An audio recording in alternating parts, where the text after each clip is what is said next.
Good morning students. आज का हमारा टॉपिक है चतुर्विम सदिश संरूपण। मतलब हम एक ऐसे आकाश के बारे में बात करेंगे जो चार विमाओं से बना है। अभी तक हमने जो आकाश के बारे में बात की, जो निर्देश तंत्रों की बात करी, वो कारक निर्देश तंत्र या ध्रुवीय निर्देश तंत्र की बात की थी। और उसमें कितने अक्ष मानते थे हम लोग? 3 अक्ष, एक्स, वाई और जेड। और अब हम ऐसा आकाश, ऐसे निर्देश तंत्र की बात करेंगे जिसमें कितने निर्देशांक होते हैं? 4। ओके, चूंकि 4 निर्देशांकों से बना है तो 4 निर्देशांकों से बने आकाश को हम क्या कहते हैं? चतुर्विम आकाश या मिंकोवस्की आकाश कहते हैं। मिंकोवस्की आकाश, मिंकोवस्की आकाश कहते हैं। ओके, तो जिस आकाश में, जिस निर्देश तंत्र में 4 अक्ष होते हैं उस आकाश को चतुर्विम आकाश या मिंकोवस्की आकाश कहते हैं। और चतुर्विम आकाश में सदिश को किस प्रकार से दर्शाया जाता है ये हम आज डिस्कस करेंगे। ओके, तो यदि हम लोग चतुर्विम आकाश में चतुर्विम सदिश की लंबाई का वर्ग देखें तो क्या होगा? X square plus y square plus z square और प्लस आयोटा स्क्वायर सी स्क्वायर टी स्क्वायर। तो आयोटा स्क्वायर का वैल्यू -1 है, तो इसलिए यहाँ पे माइनस है। एस स्क्वायर बराबर क्या जाएगा? x1 square plus x2 square plus x3 square plus x4 square. वही दो बिंदुओं के बीच की डिस्टेंस किस तरह से फाइंड करते हैं वो चीज यहाँ पर यूज हो रही है। ओके, अब हम इसको शॉर्ट में लिख सकते हैं एस स्क्वायर बराबर mu equals to 1 to 4 summation x mu square. Okay, अब चूंकि सभी जड़त्व निर्देश तंत्रों में चतुर्विम सदिश की लंबाई का वर्ग सदैव क्या रहता है? नियत रहता है। हमने पीछे भी सॉल्व किया हुआ है इसको। तो एस स्क्वायर बराबर एस डैश स्क्वायर बराबर summation mu equals to 1 to 4 x mu square equals to summation mu equals to 1 to 4 x dash mu square. Lorentz रूपांतरण समीकरण क्या होता है? एक्स डैश बराबर gamma x minus v t, y dash बराबर y और z dash बराबर z और आई सी टी डैश बराबर गामा आई सी t iota c T minus iota beta x. ये वाला चौथा समीकरण किस प्रकार से आया है इसको हम एक बार थोड़ा सा देख लेते हैं। ओके, तो हमें पता है चौथा समीकरण क्या होता है? लोरेंज रूपांतरण का चतुर्थ समीकरण क्या होता है? T dash equals to gamma into t minus v t, t minus. Lorentz रूपांतरण का ये चतुर्थ समीकरण किस प्रकार से आया है इसको हम देख लेते हैं। ओके, तो हमें पता है चतुर्थ समीकरण होता क्या है वैसे बेसिकली टी डैश बराबर gamma t minus we by C square into x. Okay, अब आप देखें यहाँ पर इसको रीराइट करेंगे हम, इस ढंग से बनाएंगे कि वो ऐसा आ जाएगा आई सी टी डैश बराबर gamma I C T minus I beta X. I मतलब आयोटा। ओके, अब हम देखें कि यहाँ पर मैं सी का मल्टीप्लाई करता हूँ दोनों तरफ, तो सी टी डैश बराबर क्या आ जाएगा? Gamma into C T minus we by C और इंटू एक्स। ओके, और वी बाई सी को हम क्या लिख सकते हैं? बीटा। तो बीटा या minus beta x c t और गामा बराबर सी टी डैश और आयोटा का मल्टीप्लाई करेंगे तो आयोटा और ये ऐसा आ जाएगा। इस प्रकार से ये इक्वेशन बनता है। ओके, संकेतन पद्धति में कैसे लिखते हैं? तो आप देखें कि एक्स डैश बराबर होता है gamma into x minus we T. Okay, x dash की जगह तो हम लिखेंगे x1 डैश, गामा की जगह गामा और x1 की जगह x की जगह x1 और माइनस v की जगह मैं लिख सकता हूँ बीटा बराबर होता है v बाई सी, हमने पीछे अभी लिखा, तो ऐसे v की जगह लिख सकता हूँ बीटा इंटू सी टी। ओके, और यहाँ पर मैं इसको रीराइट करूँ तो इस ढंग से भी लिख सकता हूँ गामा इंटू x1 माइनस, या माइनस की जगह -1 को मैं अंदर ले लेता हूँ और यह प्लस बचेगा plus into -1 beta c t. Okay, और इसको लिख सकते हैं gamma x1 plus iota square beta c t. Okay, तो यह आ जाएगा gamma x1 plus iota beta, तो यहाँ पर आ जाएगा आयोटा बीटा और आयोटा सी टी, और आयोटा सी टी को क्या बोलते हैं हम लोग? x4। तो gamma x1 plus iota beta x4। इस प्रकार से ये डेरिवेशन हमें मिला है x1 डैश का। तो पहला समीकरण क्या है? x1 डैश बराबर gamma x1 plus iota beta x4। चूंकि y बराबर y डैश बराबर क्या होता है? y, तो x2 डैश बराबर क्या होगा? x2, क्योंकि y की जगह x2 यूज करते हैं हम लोग। इसी तरह z डैश बराबर होता है z, तो यहाँ पर लिख सकते हैं x3 डैश बराबर x3। ओके, अब चतुर्थ समीकरण को किस प्रकार से लिखेंगे उसका डेरिवेशन हम देखते हैं। चतुर्थ समीकरण क्या होता है? हमने अभी पीछे लिखा x डैश बराबर गामा x डैश बराबर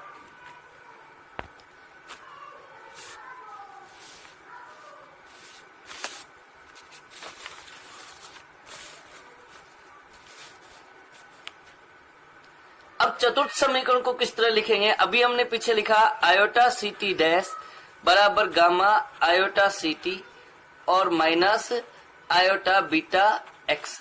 ओके, इसको हमें प्रति संकेतन पद्धति में किस प्रकार से लिखना है इसको हम देख लेते हैं एक बार।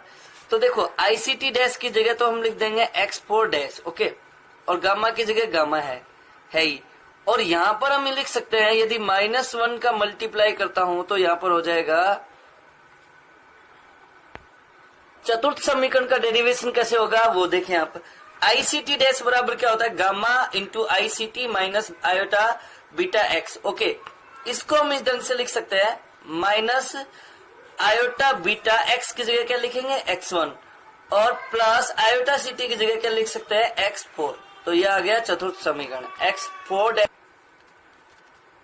तो यहां से क्लियर है यदि किसी सदिश के घटक है a1 a2 a3 a4, इनका रूपांतरण यदि लोरेंज रूपांतरण समीकरण की भांति होता है और इस सदिश के घटकों के वर्गों का योग summation mu equals to 1 to 4 a mu square समीकरण के अनुसार निश्चल यदि रहता है तो सदिश A को चतुर्विम सदिश कहा जाएगा। ओके, तो किसी भी सदिश को चतुर्विम सदिश कहेंगे यदि उसका रूपांतरण निम्न समीकरण के अनुसार होता है, निम्न सारणी के अनुसार होता है, उस सदिश को हम क्या कहेंगे? चतुर्विम सदिश। ओके, अब हम देखते हैं कि वेग चतुर्विम है या नहीं। ओके, चतुर्विम वेग का यदि रूपांतरण अभी हमने जैसा सोल्व किया उस समीकरण के अनुसार होगा तो हम कहेंगे कि वेग एक चतुर्विम सदिश है।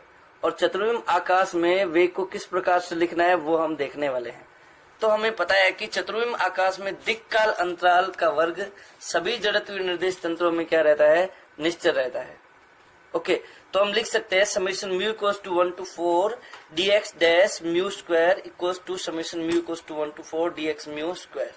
ओके, इसको यदि हम विस्तारित रूप में लिखे तो dx dash square plus dy dash square plus dz dash square minus c square dt dash square, ये s डैश निर्देश तंत्र में मान लेते हैं समीकरण। ओके, दिक्काल अंतराल है और इसी तरह s निर्देश तंत्र में समीकरण हो जाएगा dx square plus dy square plus dz square minus c square dt square. इसको यदि हम दोबारा से रिराइट करें तो किस तरह लिख सकते हैं इसको? c square dt dash square को बाहर निकाल लेते हैं हम लोग तो यहाँ पर आ जाएगा 1 minus 1 upon c square dx dash by dt square minus 1 upon c square dy dash by dt square minus 1 upon c square dz dash upon dt square. Okay, इसी तरह ये बराबर के दूसरी तरफ भी मिल जाएगा। ओके, इसको dx डैश बाई dt बराबर होगा मान लेते हैं ux डैश, इसी तरह dy dash by dt uy dash, dz dash by dt uz dash. Okay, और dx बाई dt ux। ये वैल्यू जब हम यहाँ पर रखेंगे तो हमें मिलेगा c square dt dash square into 1 minus ux dash square plus uy dash square plus uz dash square upon c square बराबर c square dt square into 1 minus ux square plus uy square plus uz square by c square. Okay, इसको यदि हम short में लिखे तो कैसे लिखेंगे? dt dash square into 1 minus u dash square, u dash square किसकी जगह लिखा? ux dash square plus uy dash square plus uz dash square. इसी तरह हम लोग ux square uy square uz square की जगह u स्क्वायर लिख देंगे तो यहाँ पर मिला dt dash square into 1 minus u dash square by c square बराबर dt square into 1 minus u square by c square. dt dash यदि हम वर्गमूल ले लेते हैं तो dt डैश बराबर आएगा ये dt dash into 1 minus u dash square by c square पर power 1/2 equals to dt into 1 minus u square by c square पर पावर 1/2। इन इक्वेशंस को क्या बोलते हैं हम लोग? यहाँ पर मैं इसको लिख सकता हूँ डी टो डैश और इसको लिख सकता हूँ डी टो। यहाँ डी टो क्या है? डी टो है dt into 1 minus u square by c square पर पावर 1/2। और इस समीकरण को, इस डी टो को क्या कहा जाता है? डी टो को हम कह सकते हैं उचित समय। डी टो को क्या कहा जाता है? उचित समय कहा जाता है। और हम देख सकते हैं कि ये उचित समय जो है लोरेंज रूपांतरण के अंतर्गत क्या रहता है? निश्चल रहता है। यदि लोरेंज रूपांतरण हो तो वो डी टो का मान उचित समय अंतराल हमेशा क्या रहता है? कांस्टेंट रहता है, निश्चल रहता है। ओके, चतुर्विम वेग को निम्न रूप में परिभाषित करते हैं उचित समय अंतराल के रूप में। तो यू म्यू, बड़ा यू है यहाँ पर देख सकते हैं, u mu equals to d x mu by d tau. Mu की वैल्यू यहाँ पर 1 से 4 तक है। तो इसके घटक क्या होंगे, u1 बराबर होगा dx1 by d to, okay, u2 बराबर dx2 by d to, u3 बराबर dx3 by d to, u4 बराबर dx4 बाई डी टो। अब dx1 बाई डी टो को हम लिख सकते हैं dx1 by d t into d t by d tau, मतलब डी टी का हमने ऊपर नीचे गुणा किया, okay. D t by d tau क्या आएगा आपके पास, इसको हम बोलेंगे म्यू गामा यू, इसको क्या कहेंगे हम लोग, गामा यू। और dx1 बाई डी टी क्या है यहाँ पर, यू एक्स है। इसी तरह dx2 बाई डी टी क्या है, यू वाई, और dt by d tau mu gamma u. इसी तरह dx3 बाई डी टी और dt बाई डी टो तो गामा यू हो गया, और dx3 by d t u z हो जाएगा। इसी तरह dx4 बाई डी टी हो जाएगा यहाँ पर, dx4 बाई डी टी क्या हो जाएगा इधर, IC क्या हो जाएगा इधर, IC हो जाएगा, और dt बाई डी टो क्या आ जाएगा यहाँ पर, gamma u, okay. Gamma you क्या है यहाँ पर, dt बाई डी टो, और इसका वैल्यू क्या होगा, 1 minus you square by C square पर पावर 1/2, ओके। यदि हम इन सबको जोड़ते हैं हम लोग तो हमें क्या मिलेगा, जब इन सबको जोड़ते हैं तो हमें मिलेगा u1 square plus u2 square plus u3 square plus u4 square, और इनके वैल्यूज पुट करते हैं तो gamma you square into U X square plus U I square plus U Z square, और minus C square gamma you square, C square gamma you square, इस तरह से, okay.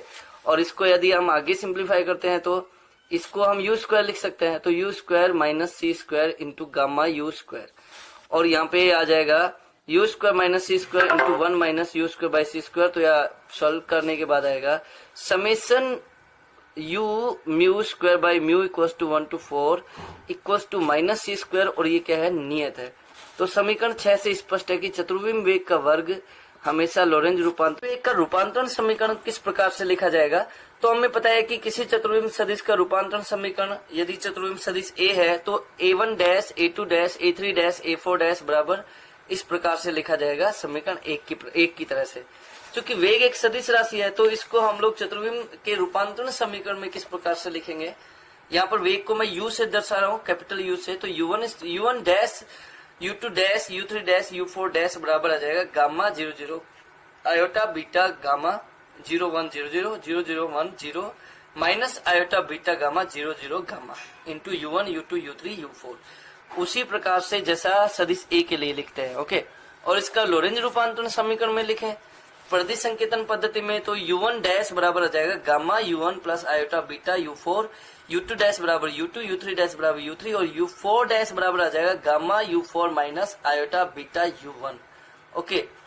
अब यहाँ पर हम लोग u1, u2, u3 और u4 इन सब के वैल्यूज समीकरण 3 में रख लेते हैं, ओके। तो इनके वैल्यूज रखेंगे u1 dash, u2 dash, u3 dash और u4 डैश के भी मान रखेंगे, तो हमें क्या मिलेगा वो हम लोग अब देखने वाले हैं, ओके। यदि हम मान रखते हैं तो u1 डैश की जगह gamma u dash u x dash, okay, बराबर gamma u x minus beta c gamma u। इसी प्रकार से समीकरण 4b और 4c और 4d भी लिखे जाएंगे, ओके। यहाँ पर ये जरूर याद रखने का है कि गामा u क्या है, 1 minus you square by C square पर पावर 1/2, और गामा u डैश बराबर क्या है, 1 minus you square by C square पर पावर 1/2, ओके। मतलब अब समीकरण 4a, 4b और 4c में 4d का क्या करेंगे, भाग लगाएंगे, तो हमें मिलेगा ux डैश बराबर दिस, ui डैश बराबर ui by gamma 1 minus beta ux by C, और uz डैश बराबर uz by gamma 1 minus beta ux by C. ये जो समीकरण 5 मिलता है, इसी समीकरण को हम क्या बोलते हैं, चतुर्विम वेग का रूपांतरण समीकरण, ओके। बस इसमें विशेष कुछ नहीं है। आपसे प्रश्न में पूछेगा तो क्या पूछ सकता है कि चतुर्विम वेग का रूपांतरण समीकरण लिखो, तो रूपांतरण समीकरण में आपको सबसे पहले क्या करना पड़ेगा, आपको सारणिक लिखना पड़ेगा। उसके बाद आपको लोरेंज रूपांतरण समीकरण के अनुसार आपको समीकरण लिखने होंगे। उसके बाद हम क्या करेंगे, u1, u2, u3, u4, u1 dash, u2 dash, u3 dash, u4 dash, इन सब के मान रखने होंगे, ओके। और ये मान रखने के बाद आपको इक्वेशन मिलेंगे, और उन इक्वेशंस में ऊपर के 3 इक्वेशन में जो आकाश निर्देशांक वाले इक्वेशन है, उनमें समय निर्देशांक वाले इक्वेशन का क्या लगा देंगे, भाग। और भाग लगाने के बाद आपको मिलेगा ux डैश बराबर ux minus beta C upon 1 minus beta ux by C, इसी तरह यू आई डैश और यू जेड डैश मिल जाएगा। और ये जो समीकरण है इन्हीं को हम क्या कहते हैं, वेग के रूपांतरण समीकरण, चतुर्वेग रूपांतरण समीकरण। ओके, यहाँ पर ये जरूर से याद रखने का है कि गामा यू क्या है, यहाँ पर 1 minus you square by C square पर पावर 1/2, और गामा यू डैश क्या है, 1 minus u dash square by C square पर पावर 1/2। चतुर्विम संवेग को किस प्रकार से लिखेंगे, तो चतुर्विम वेग यू म्यू और कण के विराम द्रव्यमान एम नोट का गुणा ही हमें क्या देगा, चतुर्विम संवेग देगा। क्यों, क्योंकि पी बराबर क्या होता है, एम वी, तो द्रव्यमान और वेग का गुणा ही संवेग होता है। तो पी म्यू बराबर लिखा जाएगा एम नोट यू म्यू, जहां म्यू 1 से 4 तक इसका वैल्यू है। तो P1 बराबर हो जाएगा एम नोट U1, P2 बराबर हो जाएगा एम नोट U2, P3 बराबर हो जाएगा एम नोट U3 और P4 बराबर हो जाएगा एम नोट U4। यहाँ पर U1 क्या है, गामा U UX, U2 क्या है यहाँ पर गामा U UY, U3 क्या है गामा U UZ और U4 क्या है gamma U I into C। जहां पर गामा U क्या है, gamma U 1/1 minus you square by C square पर पावर 1/2 या फिर 1 minus you square by C square पर पावर -1/2 होगा। ओके, हम इसको आगे सिंप्लीफाई करें तो द्रव्यमान वेग की अपेक्षिकता सूत्र से m बराबर होता है m nought by 1 minus you square by C square पर पावर 1/2। ओके, तो 1/1 minus you square by C square पर पावर 1/2 की जगह हम लिख सकते हैं m nought gamma u. Okay, अब यदि हम लोग ऐसा लिखते हैं तो यहाँ पर P1 बराबर क्या लिखा जा सकता है, एम नोट गामा यू की जगह हम लिख देंगे m लिख देंगे। तो P1 बराबर हो जाएगा एम यू एक्स, P2 बराबर हो जाएगा एम यू आई, P3 बराबर हो जाएगा एम यू जेड और P4 बराबर हो जाएगा आई सी एम। m की जगह हम यदि E बराबर एम सी स्क्वायर से m का वैल्यू रखेंगे तो E बाई सी, तो सी स्क्वायर, तो एक सी से एक सी कैंसिल हो जाएगा, P4 बराबर आ जाएगा iota E by C. Okay, चतुर्विम संवेग की निश्चलता भी हम देख लेते हैं, क्या निश्चल है या नहीं है। इस प्रकार तो हम देखें कि P म्यू स्क्वायर का यदि हम जोड़ करते हैं तो P1 square plus P2 square plus P3 square plus P4 square. तो यहाँ पर P1 P2 P3 P4 का वैल्यू रखते हैं तो हमें मिलेगा M note square gamma you square into U X square plus U Y square plus U Z square minus M note square C square gamma you square. Okay, इसको आगे simplify करते तो हमें मिलेगा M note square gamma you square into U square minus C square, और यदि gamma you square का value रखते हैं तो 1 minus you square by C square आ जाएगा, 1/1 minus you square by C square आ जाएगा, जो कैंसिल आउट होने के बाद में लास्ट में बचेगा माइनस एम नोट स्क्वायर सी स्क्वायर, और ये पूरा वैल्यू क्या है, निश्चल है। ओके, तो हम देख सकते हैं संवेग की निश्चलता, चतुर्विम संवेग की निश्चलता यहाँ भी लागू होती है। ओके, अब हम देखते हैं संवेग और ऊर्जा के बीच क्या संबंध होता है। तो समेशन पी म्यू स्क्वायर बराबर क्या है हमारे पास, P1 square plus P2 square plus P3 square plus P4 square equals to, अब देखो P1 P2 P3 P4 का वैल्यू रखते हैं तो Px square plus Py square plus Pz square minus e square by c square. तो यहाँ से इसको लिख सकते हैं P स्क्वायर, तो P square minus e square by c square. तो यहाँ पे हमें पता है summation mu equals to 1 to 4 P mu square बराबर माइनस एम नोट स्क्वायर सी स्क्वायर है।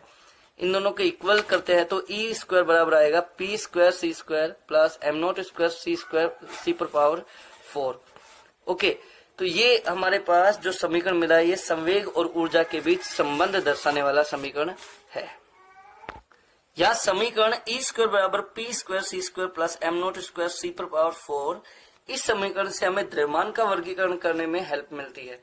देखो, यदि जिन कणों के लिए E square minus P square सी स्क्वायर ग्रेटर देन 0 है, मतलब ये वैल्यू पॉजिटिव है, ये वैल्यू पॉजिटिव होने का मतलब क्या है, ये वैल्यू पॉजिटिव होने का मतलब है एम नोट स्क्वायर सी पर पावर 4 ये भी क्या है, पॉजिटिव होगा। और ये पॉजिटिव एम नोट पॉजिटिव है, इसका मतलब है इनका वेग, जिन कणों के लिए E square minus P square सी स्क्वायर पॉजिटिव है उन कणों का एम नोट पॉजिटिव होगा, विराम द्रव्यमान धनात्मक होगा। और विराम द्रव्यमान धनात्मक होने का अर्थ है कि इन कणों का वेग सदैव प्रकाश के वेग से क्या होगा, कम। तो ये कण कैसे कण कहलाएंगे, वास्तविक कण कहलाएंगे। ओके, जिन कणों के लिए E square minus P square सी स्क्वायर का मान 0 के बराबर है उनके लिए विराम द्रव्यमान 0 होगा, और इन कणों का वेग प्रकाश के वेग के बराबर होगा। ऐसे कण कौन से हैं, फोटोन और न्यूट्रिनो। और इनकी ऊर्जा किससे लिखी जाएगी, ई बराबर पी सी से। ओके, ई बराबर किससे लिखी जाएगी, पीसी से। जिन कणों के लिए E square minus P square सी स्क्वायर नेगेटिव है तो एम नोट भी क्या होगा, नेगेटिव होगा और एम नॉट नेगेटिव है तो इन कणों का वेग प्रकाश के वेग से भी ज्यादा होगा और ऐसे कणों को हम क्या कहते हैं, टेक्योन्स कहते हैं। यदि प्रकाश के वेग से ज्यादा हो सके तो इन कणों को क्या कहा जाता है, टेक्योन्स कहा जाता है। आइंस्टीन के सिद्धांत के अनुसार किसी भी कण का वेग प्रकाश के वेग से ज्यादा नहीं हो सकता है, इसलिए इन कणों को हम क्या कहते हैं, काल्पनिक कण कहते हैं। ओके, चतुर्विम संवेग का रूपांतरण समीकरण किस प्रकार से लिखते हैं तो वो भी आप देख सकते हैं। जैसे किसी भी चतुर्विम सदिश के लिए हम लिखते हैं a1 dash a2 dash a3 dash a4 dash बराबर सारणी के रूप में। इसी तरह यहाँ भी लिखेंगे p1 dash p2 dash p3 dash p4 dash बराबर दिस। ओके, यहाँ p1 p4 p3 p1 यहाँ p1 बराबर px, p2 बराबर py, यहाँ p1 बराबर px, p2 बराबर py, p3 बराबर pz और p4 बराबर iota e by c। p1 dash बराबर px डैश, p2 डैश बराबर py डैश और p3 डैश बराबर pz डैश, p4 डैश बराबर iota e dash upon c।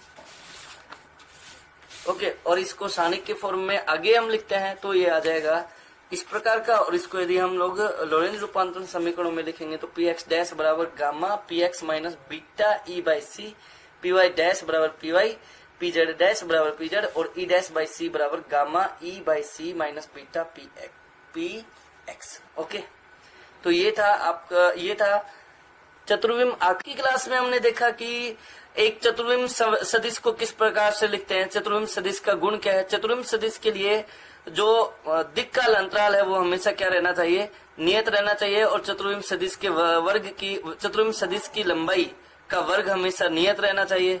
Okay, और साथ ही साथ चतुर्विम सदिश एक निश्चित रूपांतरण समीकरण को फॉलो करना चाहिए। ओके, लोरेंज रूपांतरण समीकरणों को फॉलो करना चाहिए और उसके लिए हमने सारणिक भी दिखाया। चतुर्विम वेग के लिए हमने रूपांतरण समीकरण ये सब चीजें प्राप्त करी और चतुर्विम संवेग के लिए भी हमने समीकरण प्राप्त की हैं। आपसे एग्जाम में पूछ सकता है कि चतुर्विम संवेग का रूपांतरण समीकरण लिखो या चतुर्विम संवेग के लिए की निश्चलता साबित करो या चतुर्विम वेग की निश्चलता साबित करो, तो आई थिंक आप लोग कर सकेंगे। ओके, तो आज की क्लास इतनी ही है। आई होप कि आपको समझ में आया होगा कि चतुर्विम आकाश में चीजों को किस प्रकार से व्यक्त करते हैं, सदिशों को किस प्रकार से व्यक्त करते हैं।